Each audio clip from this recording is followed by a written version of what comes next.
Henry VIII, a king whose name echoes through the corridors of history, synonymous with grandeur, ruthlessness, and profound transformation. Yet behind the lavish courts, grand palaces, and bold political moves, the last chapter of his reign tells a darker story, one of decay, pain, and a kingdom on the brink of collapse. In his youth, Henry was the embodiment of vitality and power, a warrior prince, a patron of the arts, and a man who wielded his authority like a sword. But as the years passed, the once strong and vigorous king became a prisoner of his own body. His health deteriorated into something monstrous, his flesh rotting and swollen, his wounds refusing to heal. This physical decay was not just a personal tragedy, it was a symbol of a kingdom unraveling beneath the weight of his ambitions and excesses. Henry's final days were marked by isolation and fear. The very throne he had fought so fiercely to secure now seemed like a prison, its cold stones echoing the hollowing of his power. His court whispered in shadows, and his body became a grotesque reminder that even kings are mortal. But beyond the gruesome details lies a deeper truth, a tale about the price of unchecked power, the collision between human frailty and divine destiny, and the inevitable decay that claims all who believe themselves immortal. Today, we journey into the unsettling final days of Henry VIII, unveiling a story that is as much about a man's physical decline as it is about the fragile nature of power itself, a rotting throne that could no longer hold the weight of a king's ambition. To understand the final days of Henry VIII, we must first grasp the violent transformation of the man himself, a monarch, once celebrated for his muscular frame and charismatic presence, reduced to a shadow trapped in a rotting body. This physical decay was no mere ailment. It was a living metaphor for the turbulent kingdom he ruled, reflecting the fractures and fears hidden beneath the regal facade. In his youth, Henry was the very image of Renaissance royalty, athletic, vibrant, and bold. His jousting armor gleamed as brightly as his ambitions, his presence demanded respect, and his charm disarmed even the most stubborn courtiers. He was a king who believed in absolute power, unquestioned and unyielding. Yet, over time, the king's once powerful body betrayed him. Historical records tell of the grotesque swellings and ulcers that plagued Henry in his later years. A leg wound, supposedly sustained from a jousting accident, festered for decades, refusing to heal, and eventually turning into a putrid, infected sore. This wound was more than just a physical burden, it became a symbol of the king's unraveling authority, a festering reminder of vulnerabilities that even a monarch could not escape. As his body weakened, Henry's temperament darkened. The man who once laughed heartily now brooded in silence, imprisoned by pain and paranoia. His movements slowed. His presence, once commanding, grew cumbersome and ominous. The rotting flesh seemed to mirror the rotting trust within his court, where alliances shifted like sand, and every whisper could mean betrayal. But Henry's physical decline was not only the result of injury or age. Scholars have speculated about underlying illnesses, possibly diabetes or syphilis, that may have accelerated his deterioration. Yet, the true horror lay in how the king himself viewed his body, not as a temple of divine right, but as a cursed vessel dragging down the kingdom's glory. This duality between the indomitable king and the failing flesh sets the stage for the final act of Henry VIII's reign.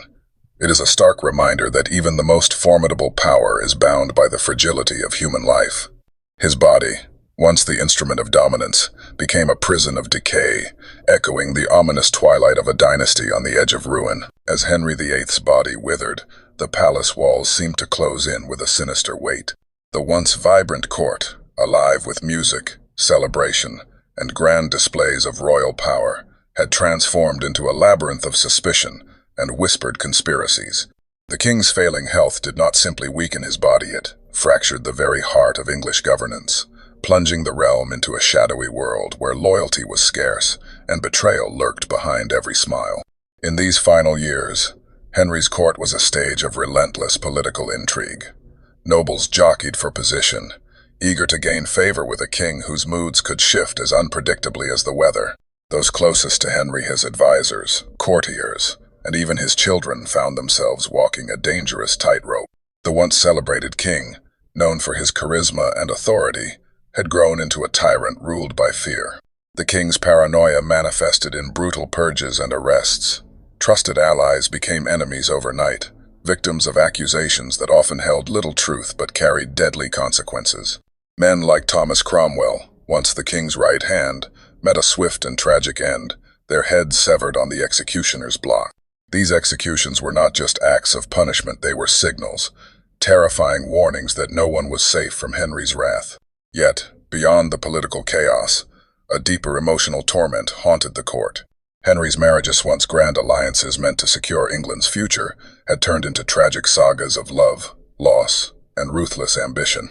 His desperate quest for a male heir, driven by the fear of a fractured kingdom, pushed him to discard queens and imprison daughters.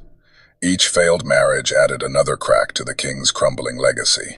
Amidst this turmoil, the court's atmosphere grew thick with dread and uncertainty. Courtiers whispered about the king's volatile temper, his fits of rage, and the strange, morbid fascination with death that seemed to grip him. The king, who once embodied strength, now seemed haunted by shadows of past mistakes, lost loves, and the inevitable decline awaiting him. But beneath the fear and treachery, a strange loyalty endured.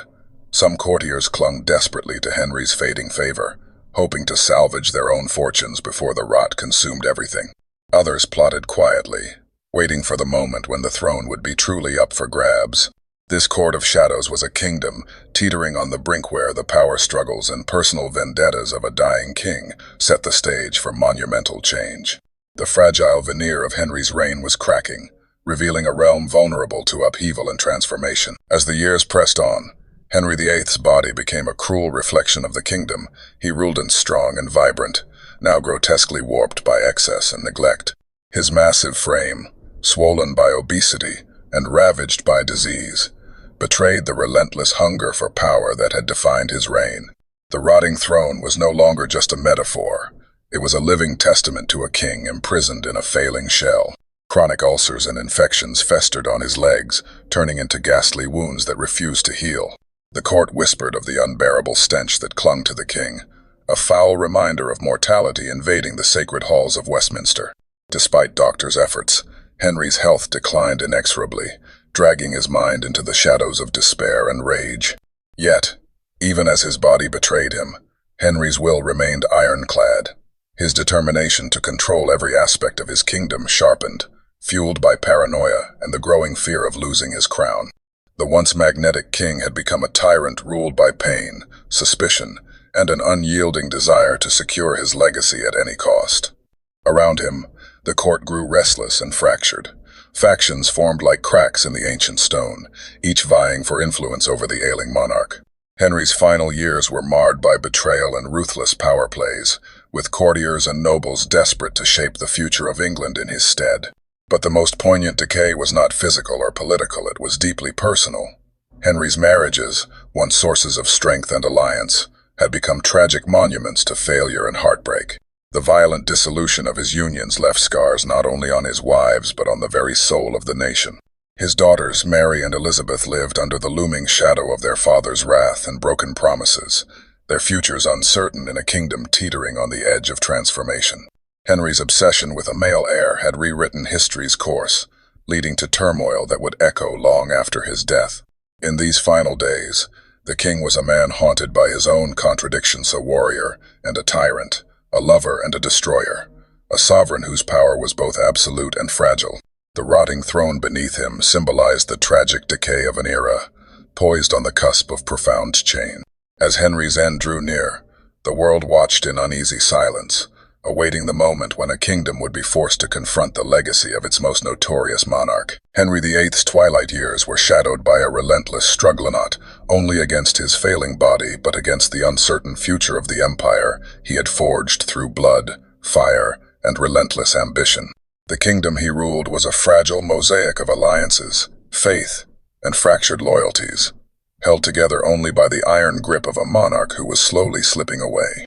The religious upheaval that Henry had unleashed in his younger days, the break from Rome, the creation of the Church of England, had sown seeds of chaos that now threatened to uproot everything he had fought for. The dissolution of the monasteries, which had poured vast wealth into the royal coffers, had also stripped the nation of centuries-old spiritual anchors. The people, caught between tradition and the new order, were uneasy, restless, and sometimes openly defiant. Inside the walls of Whitehall Palace, the court was a hotbed of tension and conspiracy. Henry's advisors jockeyed for power, seeking to shape the succession and secure their place in the shifting sands of Tudor politics. Thomas Cranmer, the Archbishop of Canterbury, remained a key figure, guiding the religious transformation, but even his influence could not fully calm the storm brewing beneath the surface. Amidst this turmoil, Henry's thoughts were consumed by the question of legacy. How would history remember the man who had shattered the old order and carved a path to modern England?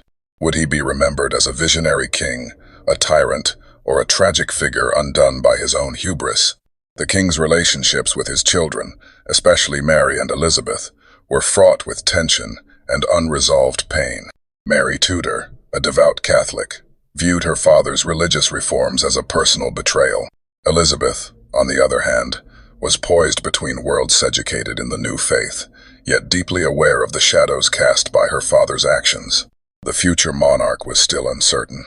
Henry's only surviving legitimate son, Edward, was a frail child, barely more than a boy, who bore the heavy burden of his father's ambitions. His youth and health raised questions about the stability of the succession and the fate of England itself. As Henry's health worsened, his moods grew darker and more volatile. Paranoia gripped him. Every whisper was a threat, every glance a challenge. His infamous temper flared unpredictably, making the court a place of fear and caution. Yet beneath the rage was a man grappling with the weight of his own mortality, haunted by the knowledge that his time was slipping away. The rotting throne beneath him was no longer just a symbol of decay, it was a warning. The mighty Tudor dynasty, forged in fire and blood, stood at a crossroads. The decisions made in these final years would shape the destiny of England for generations. Henry VIII's final chapter was not simply about a king's decline, it was about a nation on the brink of transformation. It was the end of an era and the beginning of a new, uncertain age. As the final years of Henry VIII's reign unfolded, the king's body betrayed him in ways both cruel and unrelenting. Once a vigorous, commanding presence, Henry had become a shadow of his former self, a man trapped in a prison of flesh that no surgeon or prayer could heal. His health declined rapidly, leaving him crippled by chronic pain, ulcers, and a growing obesity that limited even his most basic movements. But Henry's physical decay was only half the story. The true erosion was mental, a slow unraveling born from isolation, paranoia, and the crushing weight of his own legacy. The once confident and charismatic monarch became a figure ruled by suspicion and fear, haunted by shadows both real and imagined. Court physicians and advisors struggled to manage his ailments, prescribing treatments that ranged from bleeding to herbal concoctions, remedies more likely to weaken than cure. The stench of infection clung to Henry's chambers, a grim reminder of mortality creeping ever closer. His swollen legs, inflamed and often wrapped in bandages, were a source of constant agony and frustration. Movement became a trial, and his attendants had to assist him in every step, stripping away the dignity he once wielded with effortless authority. Yet, despite the physical torment, Henry's mind raced. He obsessed over his legacy, fearing that his monumental efforts would be undone after his death. His harsh reforms, his ruthless marriages, and the bloody trail left in his wake weighed heavily on him. He questioned his own judgment, wondering if ambition had blinded him to the true cost of power. The king's relationships deteriorated further. His once passionate connection with his sixth wife, Catherine Parr, was tempered by his declining vigor and increasingly volatile temperament. Catherine's intelligence and grace made her a stabilizing presence, but even she could not fully shield Henry from his growing paranoia. He oscillated between moments of lucidity and dark bouts of anger, sometimes lashing out at those closest to him. Court intrigue intensified as factions jockeyed for influence over the ailing monarch. The question of succession loomed large: who would inherit the throne and with what vision for England? Would the kingdom continue on Henry's path of religious upheaval, or would it swing back toward old traditions? These uncertainties cast a pall over the court, turning allies into rivals and friends into spies. In the quiet hours, Henry faced the bitter solitude of a king undone. His once mighty voice was reduced to a whisper. His commands, once absolute, were questioned and negotiated. The rotting throne beneath him was no longer a throne of power, but a symbol of decay, of a kingdom at a precipice, and a man forced to confront the ravages of time, both within and without. As the sun set on Henry VIII's reign, the question remained. Could his turbulent legacy survive the storm he had unleashed? Or would it crumble, like the flesh upon his failing body, consumed by time and the inevitable march of history? The throne Henry VIII occupied was no longer just a seat of power. It had become a crucible of uncertainty, where the fate of England hung by the thinnest of threads. As his health deteriorated, the question that haunted every corridor of the palace was simple yet profound. Who would succeed the king, whose very life had reshaped the kingdom's destiny? Henry had wrestled with this question for decades. His desire for a male heir had dictated his marriages, sparked religious revolutions, and shattered alliances. The birth of Edward, his only legitimate son, had been hailed as the salvation of the Tudor dynasty. But Edward was still a boy, vulnerable and fragile, a mere shadow of the monarch he was destined to become. This fragile heir only deepened the fractures within the court. Powerful nobles and advisors saw Henry's failing body as an opportunity, a moment to tip the scales of influence, to carve out their own legacies in the shape of the young king's reign. The court was a chessboard, each player maneuvering carefully, concealing ambitions behind courtly smiles and whispered promises. Among these figures, the Duke of Norfolk and the ambitious Earl of Southampton jockeyed for power, but perhaps the most influential presence was Henry's last queen, Catherine Parr, a woman of intelligence, faith, and diplomacy, who understood the precarious balance she walked between devotion to the king and the brutal realities of politics. Catherine's role was more than just a consort. She became a guardian of the fragile future. She nurtured the young Edward, instilling in him a sense of duty and resilience, while managing the volatile factions around the king. Her influence was subtle but undeniable, a steady hand guiding the kingdom through its darkest hours. Yet, even with Catherine's care, Henry's final days were marred by conflict and betrayal.